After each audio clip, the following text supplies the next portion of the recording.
Hey guys, how are you? Hope you're all doing very well. This evening I'm going to be doing a review from the Latin Film Festival that I just recently, a few weeks ago, saw. I saw 5 films out of this. I reviewed another film called Paraguayan Hammock, which I ranked as number 5.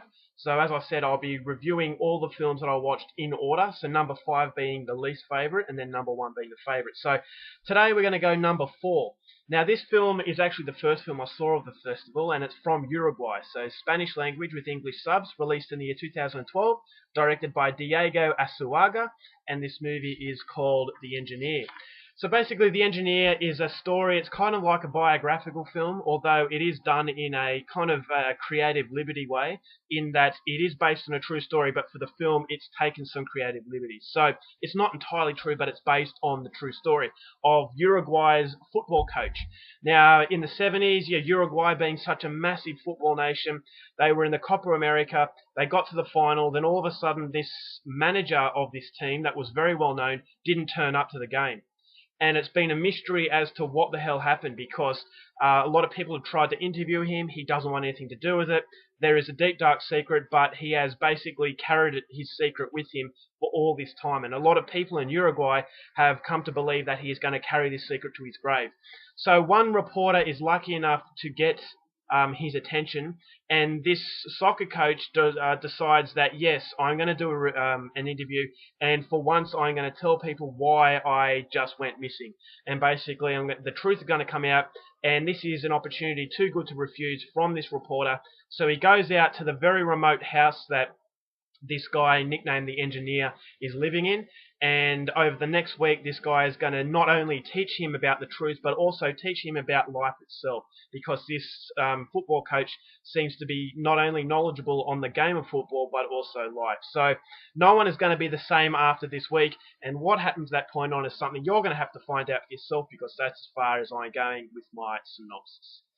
Now, my thoughts on The Engineer. This one was better than Paraguayan Hammock. Now, the similarities between Paraguayan Hammock and The Engineer were the fact that it's very dialogue-based. It's not a film that's going to have any action, so if you're not a fan of that sort of stuff, I would say stay well away. But where this movie succeeds to some degree, and where Paraguayan Hammock failed, is the script. The script in this film was much better. It was very interesting. The story behind this coach who went missing for so long, no one knew why he decided to basically shun the team at the most critical point of the tournament.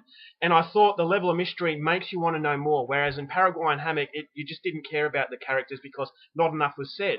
It didn't really follow a storyline. It was just meandering along. Whereas this movie has a set sort of focus. And it is a movie about Uruguay. It's a movie about life itself. It's a movie about how South Americans treat football. It's basically more than just a sport. It's a passion. It's a religion. It's a way of life.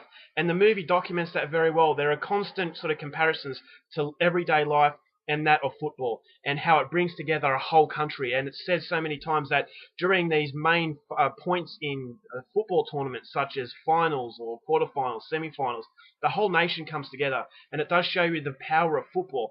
And in the other corner of the world, here in Australia, we don't treat football and other sports so passionately, and it doesn't really it doesn't bring out what it brings out in South Americans. So I thought it was a movie about culture. It was a movie about the power of what we can, what we in the Western world, Australia, USA, Britain, what we consider just a sport, they consider more than that. So I thought that was very interesting, and that is the main positive to the film, is that the overall story is not so much a story about this one person, but it's about a country, it's about humanity, and it's about what we take for granted and what's really important. And I thought that the relationship between the reporter and this engineer guy was really solid. And that's why it gets along without having action in it.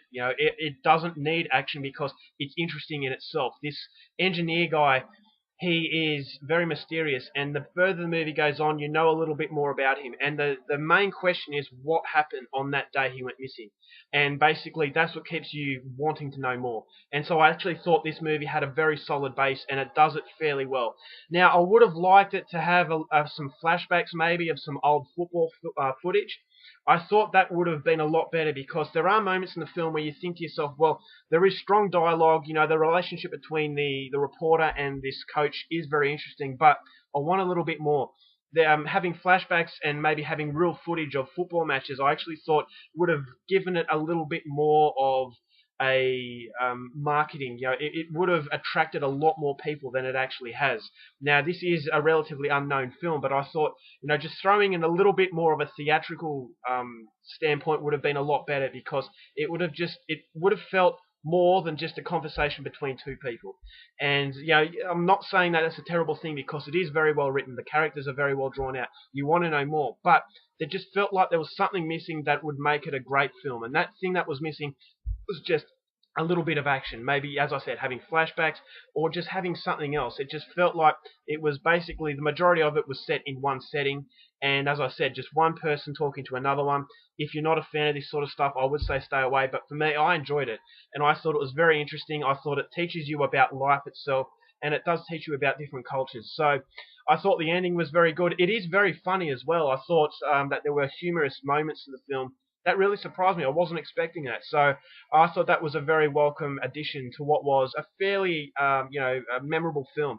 But I will say that a lot of people might not like it, down to the fact that there is not a lot of action. It is um, very much concentrating on dialogue. So if you're not a fan of that, I would say stay away. But thankfully, the story is very interesting, and it is set on basically real events. So it is a very worthwhile experience from Uruguay. I'm going to rate this as my number 4 film, and it is going to come recommended, especially if you're a fan of different foreign cinema, in particular Latin America, and you're also a fan of football. I would say check it out, because it is a fairly decent film. So overall, for The Engineer, I'm going to give it 3 stars, and it's going to come recommended. So that's my number 4 film. Next will be my number 3. So until then, keep watching movies, and I'll see you guys later.